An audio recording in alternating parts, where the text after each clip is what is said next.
Bienvenue chez Tenno Limit, c'est un magasin de location de ski et de vélo l'été. Donc là on a toute la partie vente de textiles avec accessoires, casques, masques. Et c'est vraiment essentiellement du Scott, on fait aussi un peu de vente de Scott, on peut les faire tester.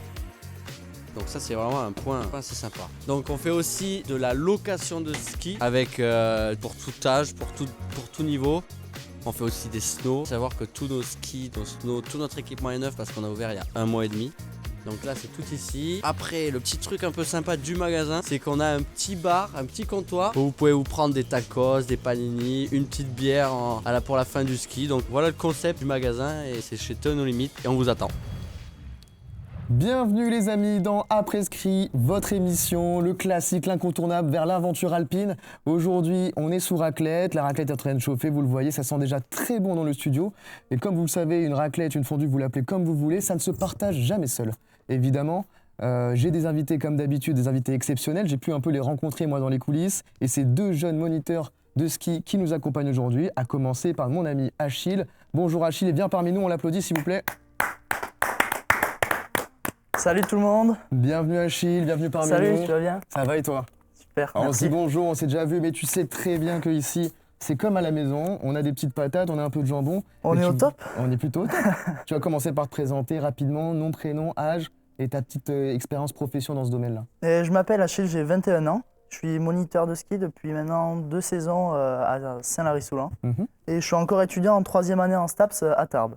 À Tarbes. Ouais, et merci pour l'invitation, ça fait super plaisir. C'est nous qui te remercions. Alors on va essayer de se servir, hein. Ça va être un peu technique, mais avant ça, on va d'abord inviter un ami à toi. Est-ce que tu peux l'introduire? Bien sûr, Corto, un ami que je connais depuis tout petit, on a fait pas mal de compétitions ensemble et on l'invite à c'est venir un beau s'asseoir monsieur. avec nous. On l'invite. Merci Corto d'être parmi nous, tu peux venir. Ça va frérot ou quoi? Ça va et toi? La Plaisir forme de t'avoir parmi nous. Ça va Achille? Bon, Même petit exercice, tu vas te présenter, nous dire un peu ton prénom, ton âge et ta profession actuelle, études, de ce que tu fais aujourd'hui. Mais moi je suis un peu Achille, partout où il va, je le suis, donc c'est pareil, je suis moniteur à Saint-Lary et je suis en licence 3 de STAPS, dans une orientation différente, mais on se voit un peu partout. Ça fait plaisir les gars de vous avoir encore une fois. Le ski c'est sympa, la raquette c'est sympa, on va commencer un peu dans le dur. On sait qu'il y a des traumatismes et tout, mais avant ça, je veux un peu connaître vos premières expériences dans le ski et que vous nous partagiez vos premiers souvenirs sur une paire de skis. Moi j'ai commencé dans les Alpes chez ma grand-mère à Serre-Chevalier, je sais pas si tout le monde sait à peu près où c'est dans les Hautes-Alpes, dans le 05. Et donc j'ai commencé vers 2-3 ans avec ma grand-mère, tranquillement sur les pistes du bas de la station, super sympa. Pull-up à tous nos amis de Serre-Chevalier. Si vous êtes dans le chat, n'hésitez pas à nous envoyer des petits messages, à nous dire si vous connaissez, si vous avez déjà vu Achille ou Corto dans des bars un peu bourrés. N'hésitez pas à nous le partager. Et du coup, toi, Achille, pardon, tu étais où dans tes premiers ici souvenirs? on a moitié alpin, moitié pyrénéen, on sait pas trop. Moi je suis pur produit sud-ouest, pur pyrénéen. J'ai commencé le ski à Puangali, à la frontière espagnole avec ma famille. Et c'était mon cousin qui m'a appris à skier. Incroyable. Tu m'avais dit du coup 2 ans à peu près? Ouais, à peu près 2 ans. Et toi, c'était à peu près dans ce même... Ouais, un petit peu plus tard de mémoire. Il faudrait demander à mes parents, mais 3-4 ans je pense. Moi, j'ai quelque chose à vous avouer les gars, c'est que je n'ai jamais fait de ski de ma vie. Alors autant vous dire que ma première va être bientôt parce que j'ai prévu avec ma concubine d'aller fêter nos 2 ans justement à la montagne. Alors j'ai besoin de vous aujourd'hui pour me donner 2-3 conseils justement pour pouvoir me préparer mentalement et peut-être techniquement à ça. On va y venir juste après. 2 ans, je pensais même pas que c'était possible, qu'il y avait du matériel adapté pour les gens de 2 ans. Comment ça se passe en fait? On a des mini-skis là, je pense que ça fait la taille de ma chaussure actuellement, c'est des petites patinettes. Incroyable. Et non, ça se fait. Ça se fait. Bon, écoutez, je serai certainement en compétition face à des enfants de 2 ans pour ma première, mais il faut bien commencer quelque part. C'est sûr. On a eu quelques petites idées pour préparer cette émission. La première évidente, c'était d'inviter notre ami Adam à aller se tester à ses fameux potentiels traumatismes et à se tester au ski. Et on a une petite capsule pour cette occasion. Est-ce que ça vous dit de la regarder ensemble? Bien sûr. J'ai hâte. On se l'envoie les amis, on s'envoie tout de suite la petite capsule de Adam à la montagne. Régalez-vous. Salut, moi c'est Adam. Du coup, moi je suis un des réals de l'émission et je sais pas faire de ski. Genre, j'ai appris quand j'étais tout petit, j'ai tout oublié. Et du coup, on est là aujourd'hui pour que j'apprenne à skier avec Reina, qui est du coup monitrice ESF. J'espère pouvoir step up un peu. Ma peur, c'est de me faire les croiser là maintenant, tu vois. Pour la cam. Ok, le mec est un pro. Hop.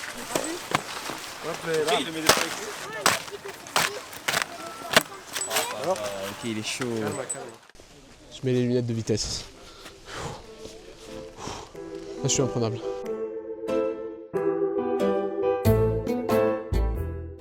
Salut, je m'appelle Reina. Je suis monitrice de ski à Val-Louron depuis bientôt 1 an. Et j'ai commencé le ski à 5 ans. Du coup, j'ai fait du ski club pendant à peu près 15 ans. Et là, je travaille pendant les vacances et pendant les week-ends. On se calme. Ouais, Genre comme ça? Ouais, et pour t'arrêter, tu fais plus grand. Rentre pas les genoux, rentre pas les genoux. Ok. Et après, pour t'arrêter, comme ça, tu freines. Et pour t'arrêter, il faut que tu t'écartes encore plus. Genre. Et jamais, ouais. Ouais, voilà. Enculé. Comme ça, tu le fais sur la piste. Hein. Je me mets là-bas. Ouais. Et tu descends la chasse-neige et tu t'arrêtes avant d'arriver à moi. T'essayes en tout cas. Allez. Allez, vas-y. Ok. Et ben voilà, Ouais. c'est pas mal hein. Pas mal ça. Bah, déjà si on apprend à s'arrêter, c'est pas mal. C'est un beau début. Mais maintenant tu refais la Oh, même le chose. step-up de zinzin déjà. Ok, Allez, alors. arrête-toi. Eh, pas mal. Ouais, C'est pas mal. c'était Ah mes oui. skis la dernière fois le problème. Si tu veux suivre Tom, Allez. si tu veux. Non, mais pas non, parce qu'il faut que tu apprennes à tourner déjà. C'est comment on fait? Ouais, genre, lui tu... Non, je sais plus. Si tu veux tourner là-bas, t'appuies sur quel pied? Faut appuyer sur le pied. Ouais, voilà. Vas-y, appuie. Bah là, tu t'appuies sur le contraire, quoi. Quoi? Mais non, faut appuyer sur lui pour aller là-bas. Non, appuie. Appuie sur le pied. Non. Regarde, là, faut que t'appuies sur ce pied. Là, vas-y. Et là, comme ça, tu peux tourner vers là-bas. Et du coup, dans l'autre sens, évidemment. Ouais. Et voilà. Ok. Vas-y. Oh. Vas-y, encore, appuie encore. Et là, dans l'autre sens, vas-y. Et voilà, c'est pas mal. C'est pas Premier mal. degré, C'est pas mal, là, surprise. t'as vu? Non, mais tu fais déjà des virages. Bon, Bon, ça c'est- va, les c'est- virages, ça va, c'était pas trop mal. Ouais. Nous, en attendant, on part se régaler à la Casa Tom, comme nos invités qui sont en train de se régaler avec leur fromage. Let's go. Les amis, nous sommes de retour sur le plateau. Alors bon, on l'a vu faire du ski, mine de rien, on va y répondre à tout ça là. Il Franchement, cachait y a des bien choses à son dire, jeu, il cachait bien son jeu. jeu. Je le soupçonne de l'avoir déjà fait. Deuxième chose que je soupçonne, c'est que tout l'argent de la prod soit parti dans ce week-end ski. Et là, je suis plutôt inquiet, Adam. Je sais pas où est-ce que t'es, là, t'es dans les studios là-bas, donc dans notre réal. Et je vais te retrouver, hein, si l'argent il est parti dans le matériel là-bas, là. Dans le bar à la fin. Dans le surtout. bar à la fin. Ils nous en ont L'après-ski, parlé, ouais. Ouais, tout à l'heure, je posais la question, après-ski, c'est plutôt le matériel ou c'est la conception d'apéro? Une double métaphore, il me semble. Double métaphore. Ça dépend des écoles. Ça dépend des écoles. Alors, réagissons rapidement à ce qu'on vient de voir. Comment vous avez trouvé déjà cette performance de Adam? Et c'était assez exceptionnel pour une première fois. Bravo, il s'est engagé. Il y a eu des chutes, mais il en faut pour apprendre. Donc, Ouais. bravo Adam, on peut tous On l'applaudir. peut l'applaudir, on applaudit Adam, s'il vous plaît, l'équipe. Alors, il a pris du risque. Ça, c'est un truc inévitable un peu qu'on imagine. Toi, Achille, qu'est-ce que tu as pensé un peu de la performance de la monitrice Est-ce qu'elle l'a bien accompagnée dans ce début de ski là? C'est ça, je connais bien la monitrice depuis le collège, pareil. Oui, ça me rappelle mes premiers cours de ski, pas mal de chutes. On peut rien y faire, quoi. On peut rien y faire, mais bien accompagnée, C'est ça. prendre confiance aussi. Encadrer, sensibiliser au milieu, le matériel, la sécurité, Ouais. tout ça. Mais parce qu'il parlait des skis, à un moment, il disait que c'était pas la faute de c'était peut-être la faute de mes skis la dernière fois, parce qu'il semblerait qu'il ait eu une première mauvaise expérience. Ben là, on a vu les chaussures qui étaient pas très bien serrées. Ça, c'est un des Ouais. premiers trucs à vérifier. Ouais. Les chaussures bien serrées, les straps qui pendaient Et un peu partout. il a C'est les pas pieds très stylé sensibles. en plus. Il a les pieds sensibles. Je le connais personnellement, il a les pieds sensibles, il aime pas trop quand ça serre, alors il a dû être un peu relou. Il a dû être un peu relou par rapport à ça. Le chat, dans le chat, si vous avez des petites questions à nous poser, n'hésitez pas. On va me donner les infos s'il y a des questions et tout. Moi, j'en ai une personnellement du coup à vous poser parce que, comme je vous l'ai dit, je voulais commencer à faire du ski dès la semaine prochaine. Qu'est-ce que ce serait le premier bon conseil que vous me donneriez, à commencer par toi, Corto, pour commencer à faire du ski? Ah, mais la première chose, donc on l'a dit, serrer les chaussures. Après, faire gaffe dans les lunettes des fois. Il y a un petit scotch, un petit bout de plastique, l'enlever parce que la vision c'est vraiment très important. Ah, mais c'est vrai que j'ai vu ça sur Instagram, Et il y a ouais. un mec qui fait avec les pitchouns justement. Et souvent, ils envoient les gamins avec C'est ça. l'autocollant dedans, ils voient rien. Ils y voient rien, c'est assez compliqué. Ok. Je laisse Achille finir pour la suite. Je dirais que c'est bien choisir son matériel. Aller dans les services de location, demander à des moniteurs, des personnes un peu expérimentées. C'est essentiel. Sans le bon matériel, c'est compliqué de progresser et de prendre du plaisir. Et Ok. D'un point de vue technique, ce serait vraiment ne pas appréhender la pente et vraiment oser s'engager pour être en avant et pas être en arrière, sinon ça pourra jamais marcher. On l'a vu avec Adam, il est parti tout tout en arrière. Ouais. Ça marchait pas Il faut au dire tout qu'il a un début. centre de gravité particulier après mon Adam, mais bon, il a fait ce qu'il a pu et franchement, on le félicite, on le remercie pour cette expérience et de s'être prêté au jeu. Dernière petite question, alors ça, on me l'a glissé dans l'oreillette, c'est le chat qui demande. Est-ce que c'est possible, et puis ça me concerne un peu aussi, est-ce que c'est possible d'atteindre du coup un bon niveau en tant qu'adulte quand on commence le ski? Voilà, moi j'ai plus de 25 ans et de se lancer dans le ski à notre âge, quoi, et d'avoir un bon niveau. Et qu'est-ce que tu appelles déjà un bon niveau? Ah, ça c'est la bonne question. Bon, moi pour être aficionado du domaine, j'imagine de pouvoir monter en haut de la colline et y redescendre. Tu vois, ne pas s'arrêter forcément au truc un peu bas, mais aller vers...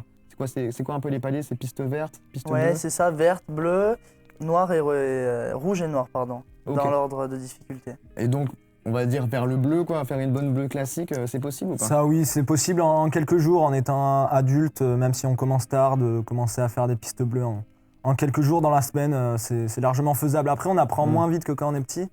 Ok. C'est sûr, il y a peut-être un peu plus d'appréhension, de rapport au risque. Et même en termes d'apprentissage, ça prend un peu plus de temps, mais ça se fait se régaler assez rapidement. Ouais, faisable. c'est ça. Donc, prendre une bonne semaine, vous diriez en termes de temporalité, combien de temps il me faudrait, moi, la semaine prochaine, là, quand j'y vais, là? Une bonne semaine et avec des super moniteurs, surtout, il faut choisir Achille, quelque chose comme ça. Ouais. Et là, ça change tout. Je pense. Ouais, si tu viens à Valberg, enfin, vers la Côte d'Azur, je Allez, t'emmène, hein. avec plaisir. Ok, ça marche. On a un plan avec le copain Achille, avec grand plaisir. Bon, vous êtes loin de cette performance piètre que je vais présenter la semaine prochaine ou que Adam a pu nous présenter. Vous êtes quand même dans une formation, donc forcément vous avez un peu un niveau, on va dire, professionnel. Enfin, vous avez un niveau professionnel. C'est ce qu'on peut dire à peu près? C'est relatif, on peut entendre deux choses par professionnel, c'est ceux qui ont atteint le haut niveau et qui sont payés pour faire le sport, ça on l'est pas du tout et on n'y est pas tout à fait, même si Achille s'en rapproche relativement. La Et classe. sinon professionnel, Ok. puisqu'on arrive à gagner en partie notre vie grâce à ce sport, grâce à ce métier de à moniteur. à la formation, Voilà. en gros. D'accord, on va parler de professionnels qui en font un sport et qui en vivent, parce qu'on a eu récemment les JO d'hiver. Est-ce que vous avez suivi un peu les JO d'hiver? C'est un truc qui vous plaît? Oui, bien sûr, en Italie, c'est un plaisir de regarder ça, de voir des nations du monde entier s'affronter, c'est excellent. Belle performance française cette année. En plus, on a battu, je crois, le record ou peut-être l'objectif qu'on C'est s'était ça, mis. de médailles il me semble. Ouais. Très stylé. Vous connaissez des professionnels parmi le groupe un peu de Français qui est parti là-bas? C'est un petit milieu ou c'est pas des gens que vous avez pu côtoyer pour autant? Personnellement, non, pas du non. tout. Ah, on voulait des petits gossips, on les aura pas aujourd'hui les amis, c'est pas grave. Mais du coup j'ai un petit jeu par rapport à ça. Vous l'avez vu, Milan Cortina qui a eu lieu du 6 au 22 février, un grand moment de sport en plus pour la France. On a pu vraiment avoir des belles preuves de compétences françaises dans le domaine alpin. Et du coup pour l'occasion, l'équipe m'a fait un petit question-réponse vrai ou faux. Donc vous avez chacun 1 minute. Je sais pas si on a un petit compteur l'équipe quelque part ou on va me faire un petit geste de loin pour me faire un petit geste quand les minutes seront fermées. Mais donc le principe, à commencer par Achille, ça te va mon poteau Achille? Voilà, je te Allez. laisse, voilà. Je vais te poser des questions et tu me diras si c'est vrai ou c'est faux. Pour certaines, j'ai des fois des petites anecdotes apparemment un peu sympas. Et voilà quoi. Ça te va ou quoi? Allez, Alors c'est est-ce qu'on parti. peut Hein. envoyer un petit compteur l'équipe ou je me fais un top? Allez. Ah c'est bon, je le vois. Il est lancé le compteur. C'est parti les amis. Au JO de 2010, une skieuse a gagné la descente malgré une blessure importante au tibia. Est-ce que c'est vrai ou est-ce que c'était faux? C'est faux. C'était totalement vrai. Première mauvaise réponse, c'était Lindsey Vonn qui a remporté Oh là l'or là, à gagné, Vancouver. Je vais essayer de le dire plus simplement et moins rapidement. Mais la question est très très longue là. Au JO de 98, à Nagano, un skieur autrichien a subi une chute spectaculaire. Il fallait savoir que tu n'étais même pas né en 98. Toi. Ça c'est exceptionnel. À plus de 100 km/h lors de la descente et quelques jours plus tard, il a gagné 2 médailles d'or. Donc il a eu une chute. 2 jours plus tard, le mec gagne deux médailles d'or. Est-ce que c'est vrai ou c'est faux? C'est vrai. C'est complètement vrai. C'était Herman Meilleur. Herminator. Voilà, tout à fait. Herminator, comme on l'appelle. Ah oui.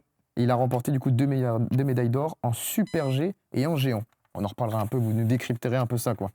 Lors des JO en 2026, les skieurs norvégiens auraient fait une opération d'augmentation du pénis pour augmenter la taille de sa combinaison et donc pouvoir mieux flotter en l'air lors du ski. Est-ce que c'est vrai ou c'est faux? C'est vrai, c'était un projet. Ouais. C'est complètement faux, les amis, désolé. C'était 2026, mais c'est vrai qu'il y a eu une petite... Ça parlait de dopage technique en Ouais. gros, et il voulait agrandir Vous pouvez nous la raconter ce truc-là? combinaison. C'est quoi l'histoire en fait? Parce que ça permet de mieux flotter dans les airs? C'est en saut à ski. C'est en saut à ski et ce qui compte, c'est vraiment la flow. Enfin, je sais La pas si vous voyez ce que c'est. portance, un peu, Le saut à C'est ski, ça. c'est aller le plus loin possible Ok. en flottant. Il vole, on va dire un peu. Le record, il est à 290 mètres de long. Donc ça fait quand même quelque chose. Ah ouais, tu m'étonnes. Et donc toute surface qui permet de flotter est à prendre, on va dire. Et donc il y a eu Voilà. cette sorte de rumeur. Oui, c'est ça, dopage technique. Il s'était en gros agrandi la combinaison pour avoir un peu plus de tissu pour améliorer la portance. D'accord, ouais. Et sous Mais, couvert de dire il avait un énorme sexe, quoi. C'est Ok. ça. Donc il y a une part de vrai, une part de faux dans cette histoire-là et on le sait pas encore, mais on va laisser ça à l'ordre de la légende. Ça vous Allez. dit? On peut applaudir Achille qui a subi ces Merci. questions qui Quelques sont craquages. pas très courtes. Alors 1 minute c'est un peu court, je suis désolé, hein. Mais il faut qu'on avance, on a des trucs à raconter après dans l'émission, on n'a pas que ça à faire, alors on avance. Corto, est-ce que t'es prêt toi? Je suis chaud. Pareil, même exercice de vrai ou faux. Je vais attendre que le petit compteur apparaisse à mon écran. Envoyez-moi un compteur et c'est parti. Au JO de 2018, un skieur alpin a failli rater son départ parce qu'il avait oublié ses bâtons au portillon. Est-ce que c'est vrai ou est-ce que c'est faux? C'est faux. Et bah c'était complètement vrai. Oh là, je vous mets dans un pétrin. Les mecs sont La en honte. panique. Les C'était- termes n'ont pas été bons, il me semble. Oublié, je pense que c'est pas le bon terme. C'était...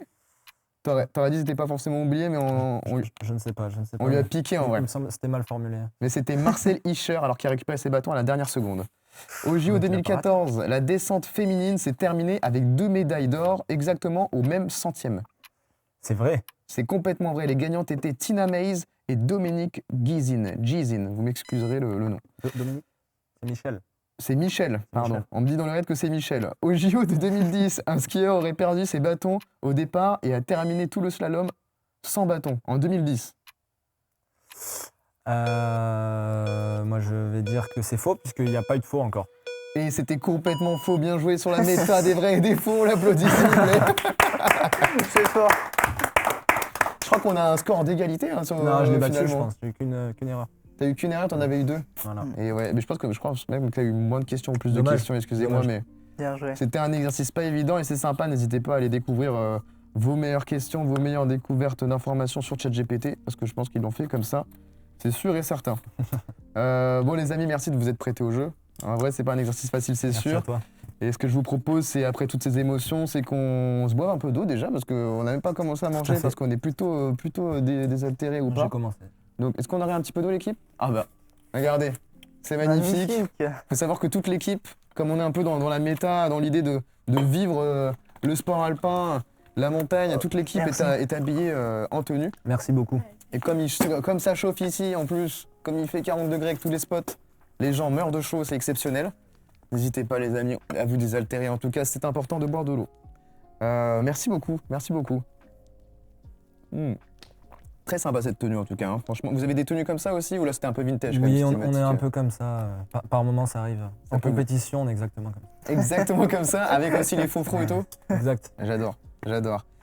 Donc cette saison, on a quand même eu pas mal de neige dans les stations, on a eu de la chance, mais ce n'est pas toujours le cas, il semblerait, Non. surtout dans le sujet de l'évolution de la température à cause du réchauffement climatique.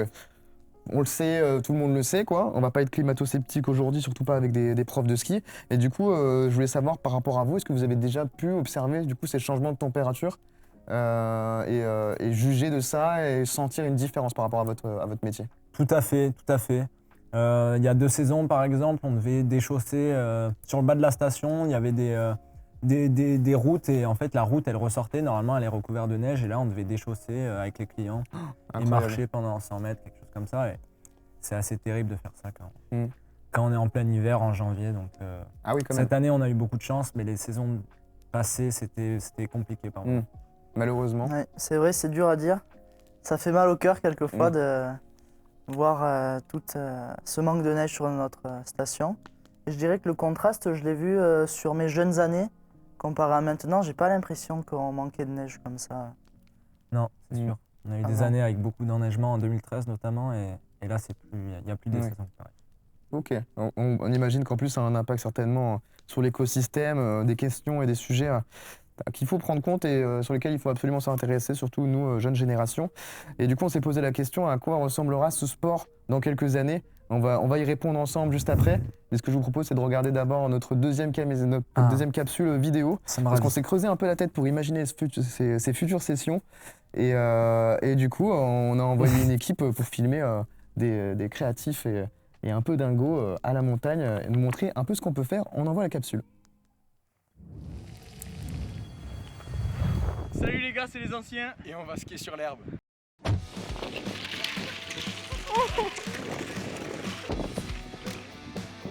C'est pas de bâton.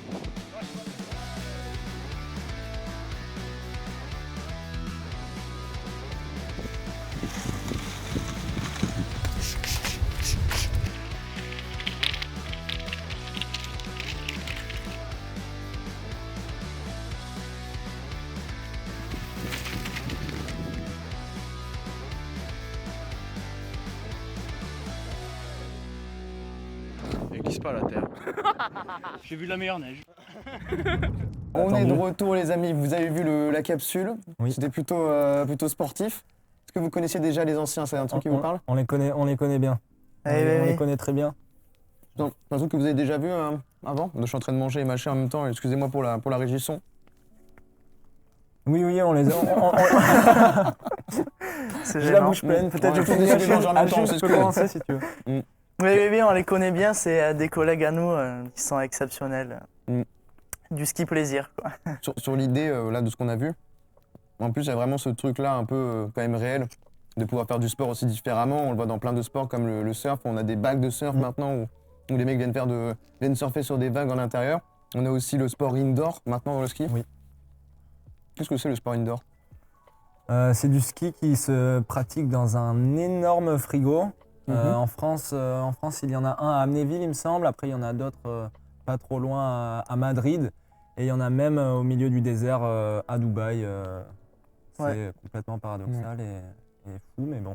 Ouais, en se Tout- posant tout encore une fois existe, cette question c'est ça. écologique en plus certainement. Alors, on n'a pas pour but d'y arriver, mais est-ce que vous avez déjà fait ce genre de choses là en ski de terre, ski tout terrain on va dire? Ça vous est déjà arrivé de tester des trucs comme ça? Ça nous- Ouf, dans des escaliers pour déconner Ah ouais. avec des copains.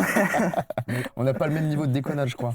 Ça nous arrive même en station en plein hiver, donc des fois Oui. on n'a même pas le choix. Sans avoir le choix forcément. Ok, bon, forcément, donc c'est l'évolution du sport, c'est la question qu'on se pose.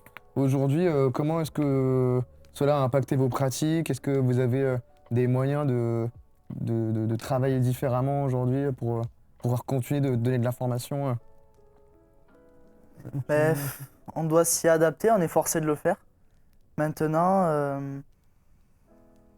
j'ai pas d'exemple, j'ai pas trop été touché par ça au point d'adapter ma pratique pour l'instant. Ok. Bon, il y a des choses qui sont mises en place après qui peuvent paraître paradoxales, comme l'investissement dans les canons à neige pour créer beaucoup de neige artificielle. Ok, ouais. Là, par exemple, à Milan, ça reposait vraiment beaucoup sur la neige artificielle, donc il y a vraiment des choses qui sont mises en place pour répondre à cette problématique. Je ne sais pas vraiment si c'est des bonnes réponses, mais c'est les réponses qui sont trouvées pour l'instant. Et aujourd'hui, du coup, quelle est votre vision sur le futur du ski, vous en tant que jeune professionnel et en tant que pratiquant aussi?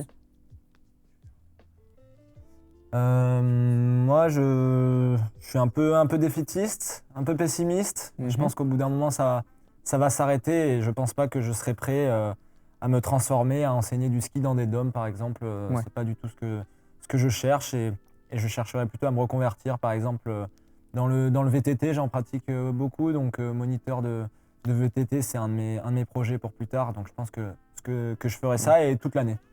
Donc on verra. On verra comment ça se passe. C'est vrai qu'il y a cette idée de saison en plus, donc ça. plus les saisons sont courtes, plus ça rend la chose un peu aussi moins viable, j'imagine, plus précaire. Et toi, C'est du coup, ça. qu'est-ce que tu Sur un penses à ça? plan, une vision un peu plus optimiste, je pense que le moniteur de ski dans quelques années va être amené à enseigner ou amener les gens d'un autre niveau. Les débutants seront, je pense, un petit peu bloqués, ils devront aller dans les dômes, mais ça va se faire hors domaine, je pense. Il se fera amener plus haut en altitude, là où il n'y a pas de remontée, et ce sera des randos, découvertes un petit peu plus extrêmes, un petit peu plus difficiles. Quoi, Et certainement en plus une bonne chose pour préserver, mine de rien, ces paysages-là, de ne pas avoir C'est une ça. grande consommation, de ne pas avoir un public. C'est pas sûr, puisqu'il y a de nouvelles pratiques, c'est le héliski, Ok. avec des hélicoptères, donc déplacer des Ah ouais. hélicoptères pour Ah ouais. les amener en haut des montagnes. Ok, ouais. Donc c'est encore des réponses qui sont paradoxales, mais qui là, existent pour Tout vient sur le sujet des gens super riches qui viennent C'est ça, en fait, tout à un peu fait. faire ce qu'ils veulent. Et ça va devenir de plus en plus élitiste, sûrement, puisque ça sera limité, ça sera Bien sûr, ouais. une denrée rare. Ouais. Comme- Déjà que c'est pas forcément la chose la plus accessible, Non, j'imagine. C'est vrai. Ok, et donc est-ce que pour vous, les stations de montagne doivent du coup maintenant aujourd'hui diversifier aussi, donc la station qui fait du ski toute l'année, le loueur, il doit aussi peut-être proposer d'autres choses, et si oui, qu'est-ce que seraient ces autres activités? On a eu le vélo, mais est-ce qu'il y a d'autres activités un peu de ce style-là à pratiquer? C'est ça. On parle d'un commerce 4 saisons maintenant où en fait Ouais. ils sont obligés de trouver d'autres activités pour compenser. À Saint-Lary, ils ont bien développé le bike park, donc Mhm. beaucoup de vélos. Je sais qu'il y a de la rapao, des sortes de petits buggy maintenant. Il y a des trottinettes aussi, en fait, ça ressemble un peu au VTT, c'est pareil, mais avec des trottinettes électriques. Ok. Ça se développe beaucoup et un peu partout. Et il y a du buggy à la montagne là? Oui, bon après c'est Ok. pas motorisé. Hein, mais- Attends, c'est quand ça? Moi je me suis trompé en fait, je vais m'envoyer buggy la semaine prochaine. Ah, mais c'est super, en vrai ça donne quand même des perspectives, et sachant que la montagne c'est pas que la neige, il y a des gens qui y Tout à travaillent fait. toute l'année aussi, donc il faut aussi, je pense, faire aussi la promotion de ça et à fond aussi accompagner tous les professionnels qui sont là-bas. N'allez pas faire des tours d'hélicoptère, s'il vous plaît, n'allez pas vous envoyer dans des activités qui vous paraissent pas naturelles et qui viennent aussi Tout à fait, détruire tout à fait. notre bel écosystème. Bah écoutez les amis, je crois qu'on a fait un peu le tour de notre question. Je vais pouvoir vous remercier. Est-ce que vous avez un petit mot pour la fin, pour le ski, pour tout ça à nous partager? Mais on a un petit mot pour toi, régale-toi la semaine prochaine. C'est ça, bon Et courage. Et Merci, les fais gars. attention à toi. On n'en a pas fini, hein. Après on se voit de toute façon derrière. Tout à fait. Je vais prendre vos coordonnées, on va s'envoyer un Skype, on va se faire un petit call vidéo pour pouvoir faire mon meilleur touchous et être dans Allez, les pas de meilleures souci. conditions. Moi pour terminer, je vais commencer par vous remercier vous. Merci au chat pour toutes ces jolies intentions que vous nous apportez chaque semaine et de nous accompagner dans cette aventure alpine. Et la semaine prochaine, on se retrouve sur de nouveaux sujets bien plus intéressants, bien moins intéressants, c'est pas le plus important. L'important c'est que vous chaussiez vos après-ski, vous passez un bon moment chez vous, et je remercie toute l'équipe qui nous permet de faire ce beau décor, ces belles installations-là, et on se dit à bientôt. C'est ciao l'équipe, on dit au revoir. Ciao. C'est pas facile. Je sais même pas où il faut aller. C'était celle-ci, pardon. Générique.